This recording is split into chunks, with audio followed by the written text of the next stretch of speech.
Баршаңызға сәлем, сіздермен бірге Жансая. Бүгін біз сүзбеден бәліш, яғни королевский ватрушки деген дайындайтын боламыз. Дәмі өте керемет, дайындап көріңіздер.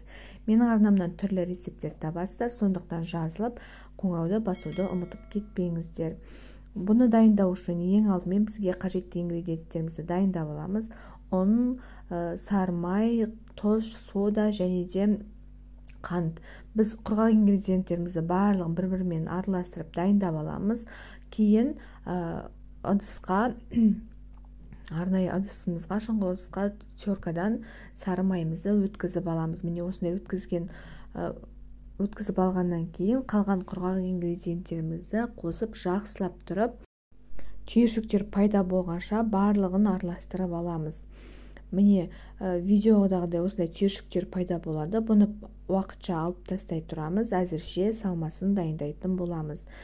Сүзбемізге 3 жұмыртқамызды, қантымызды қосып жақсылап тұрып, біркелкі масса пайда болғанша блендермен араластырып аламыз. Яғни видеодағыдай етіп өте жақсылап тұрып араластырамыз. Кейін осы массамызды бөлек қоя тұрамыз да пирогымызды дайындауға кірісеміз. Арнайы пергамент төселген ыдысымызға біз жаңағы түйіршіктелген қамырымызды 2 бөлікке бөліп салатын боламыз. Бірінші бөлігін осылай салып, қасықпен жақсылап басып, формаға келтіріп аламыз. Кейін оны формаға келтіргеннен кейін жаңағы салмамызды саламыз.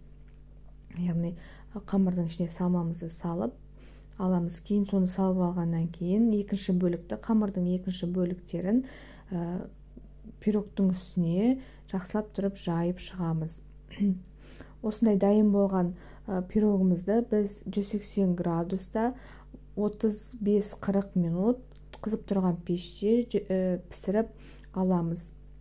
Беті қызарғанша пісіріп аласыздар. Әркімнің духовкасы әрқилы, сондықтан беті қызарғанша жақсылап пісіріп аласыздар. Міне осындай бәлішіміз, ватрушкамыз дайын болды. Сіздерге ас болсын, лайк басуды ұмытпаңыздар.